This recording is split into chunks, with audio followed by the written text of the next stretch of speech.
information when they can. In Arkansas, we had a university professor at University of Arkansas who was convicted of crimes related to having Chinese patents, just like the head of the Harvard biochemistry department. Just there was a conviction and sentencing just yesterday in one of these cases. So the threat is not going to go away. It's still there, and I think there's some enterprising and patriotic line attorneys in the U.S. attorney's offices across the country and FBI agents in the field offices across the country who are still pursuing this. But I worry that they don't have the kind of robust support they have from the main justice here in Washington.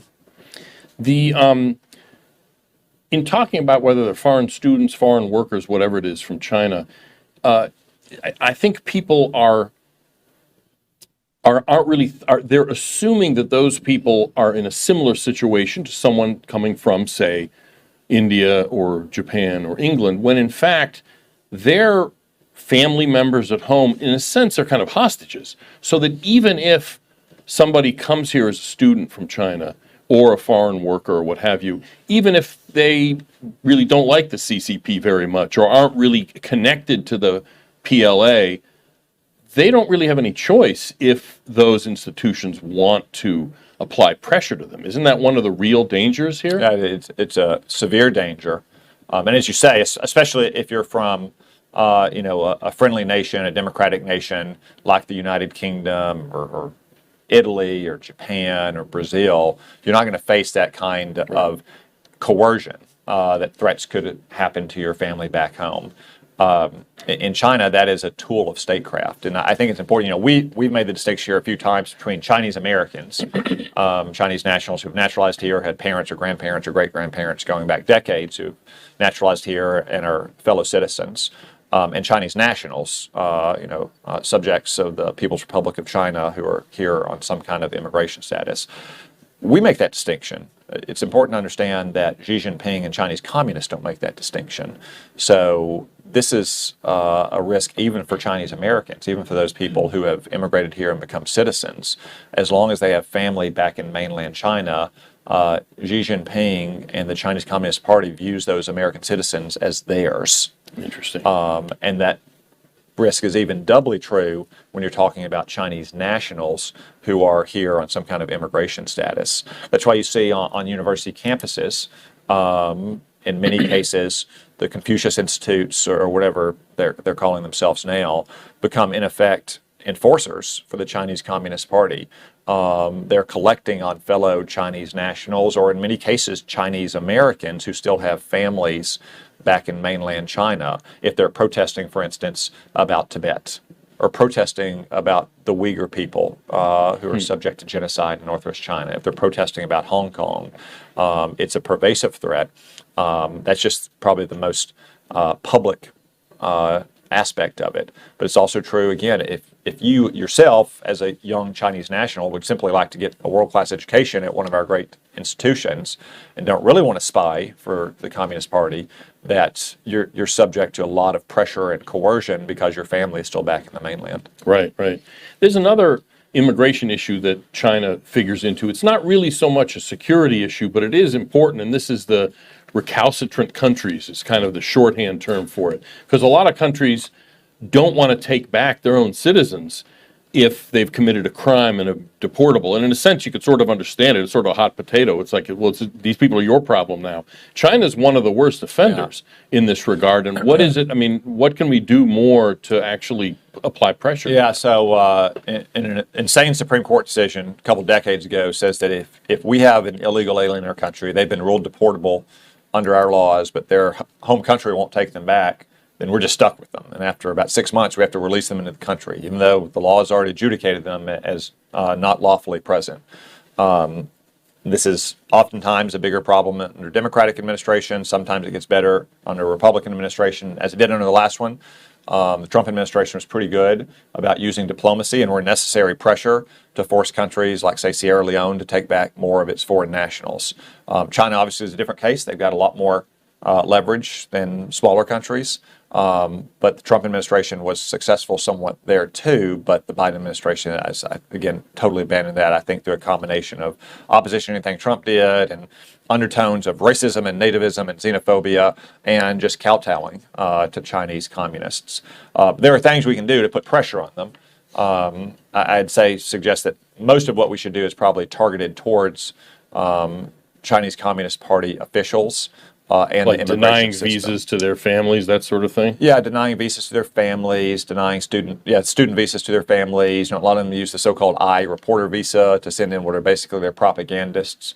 I mean, this is a specific problem, so I wouldn't have a shotgun blast approach to it. I'd have a targeted, specific approach to it, which I think we can use the leverage we have in our immigration system to say, if you want to get any of these visas that are not dangerous to our national interests, then you're going to take back the Chinese nationals that are in this country that we have found removable. Interesting. You mentioned this I visa. This is supposed to be for reporters, right? Like, in other words, somebody from Reuters or the BBC or whatever who's stationed here would have something like this. How are the Chinese using that? Because Chinese media is obviously not like the BBC. Well, actually, maybe it is more like the BBC than you'd like. But it's not there. It's not a free media. It's a government. It's an organ of the government. So if you think about it, if a reporter inherently doesn't need a long-term or recurring visa.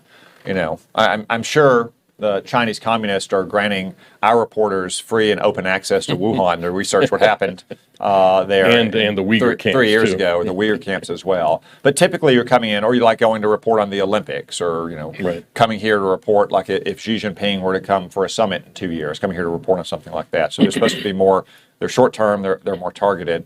The Chinese Communist Party is trying to use these, though, to get reporters, which are really state-owned propaganda outfits, into America to influence the tone of coverage. Sometimes they're using, rather than using those visas because they are shorter term and more focused, they're trying to evade them by, say, getting H-1B visas for what are really, in effect, propagandists, by calling them social media Well, specialists it's or a something. job like Americans that. won't do. So, Yeah.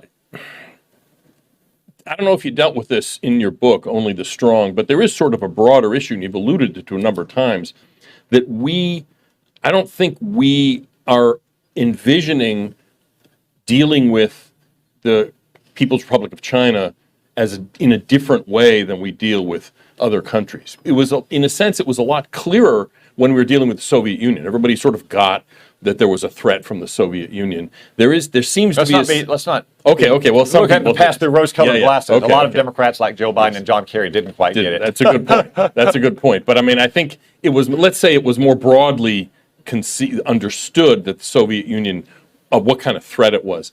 There seems to not be that same, or only maybe now people are getting that China's different. That whether it's reporters, whether it's foreign students, whatever it is, it's not the same as bringing people from other countries. Yeah. So during the Cold War with Soviet Russia, it is true that normal Americans of pretty much all stripes understood that Soviet Russia was our enemy and that they were a genuine threat.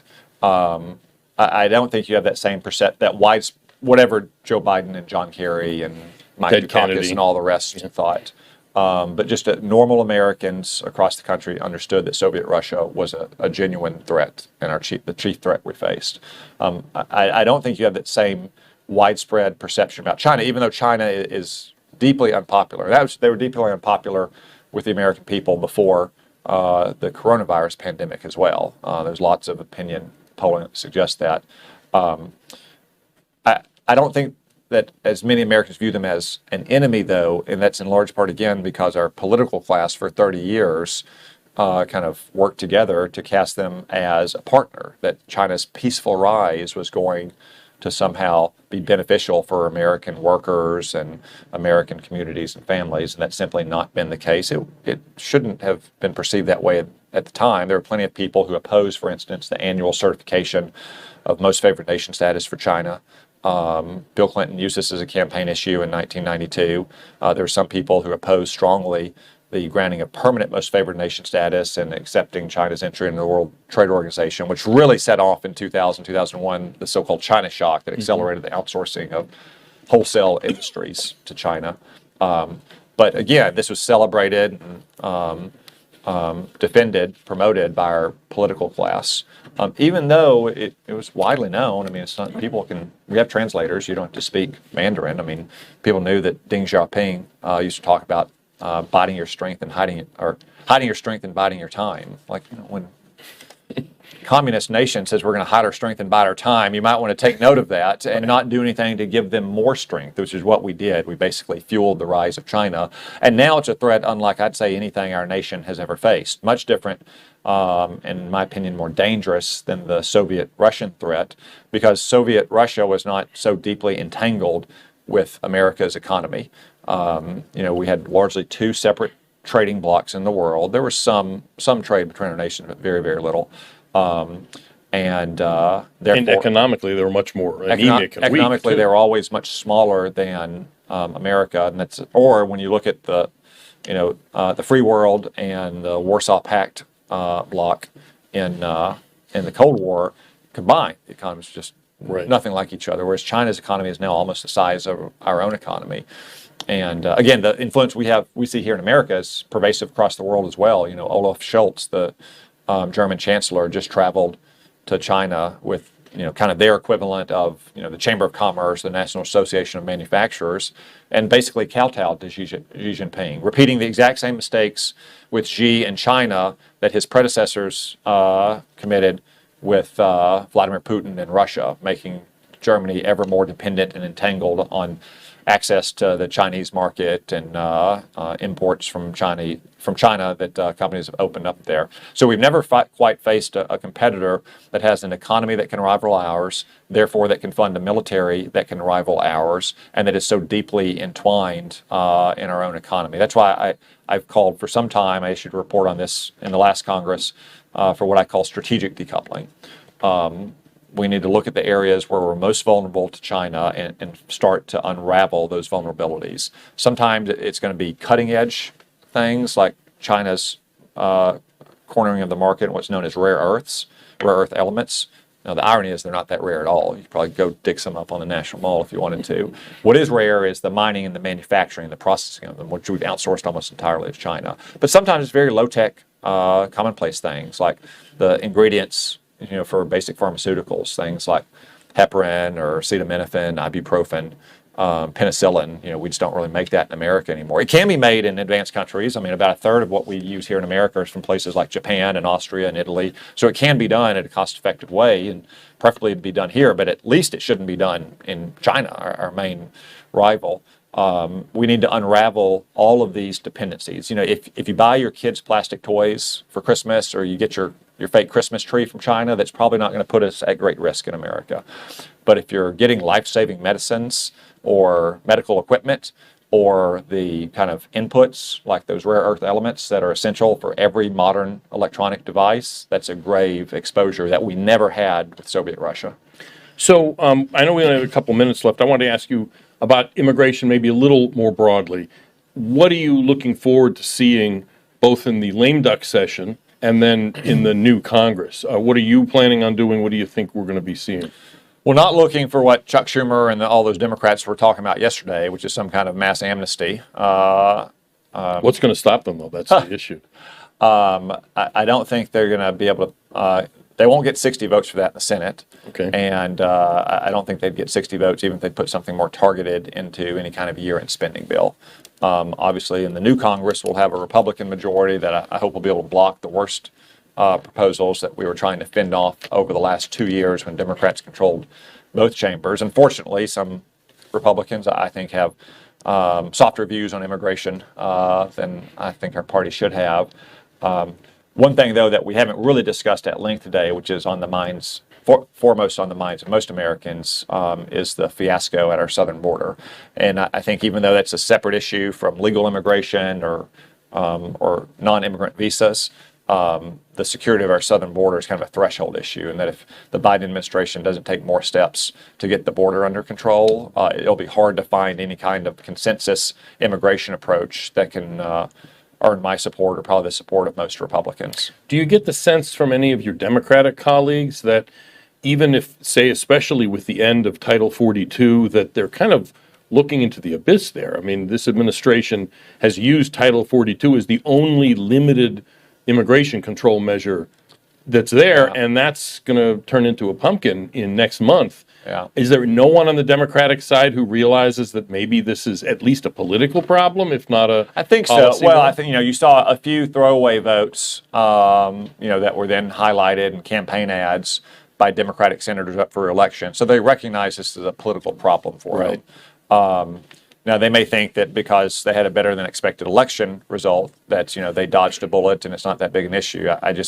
I don't think that's the case, especially if you're a Democrat up in a state like Arizona or New Mexico, who's directly impacted by the fiasco at our southern border.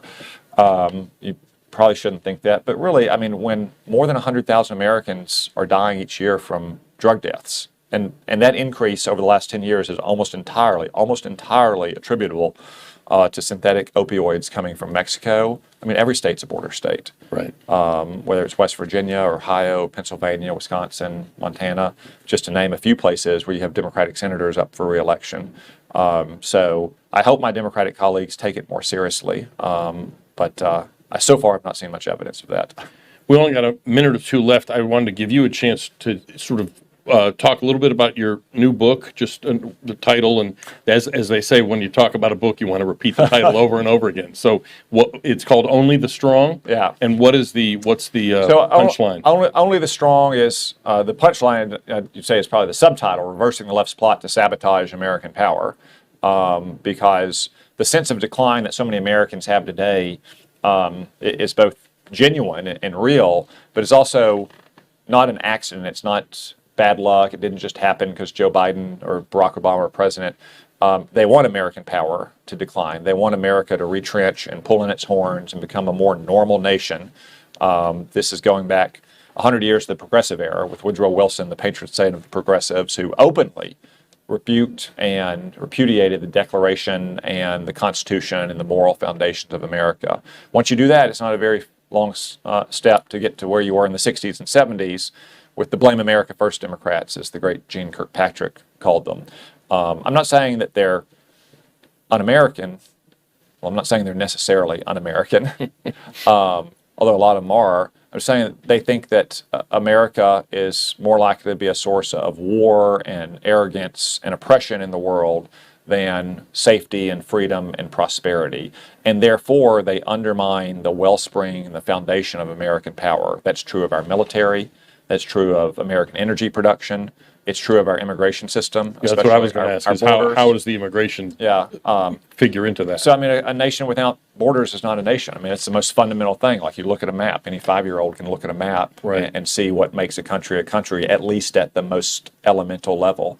And the Biden administration has basically erased that border that we have with Mexico, and look at the consequences of it, from rising crime and drug deaths, and to say nothing of all the issues we've been discussing on how an adversary like China can exploit our legal immigration system. And then in the second part of the book, I lay out kind of a roadmap to rebuild our power.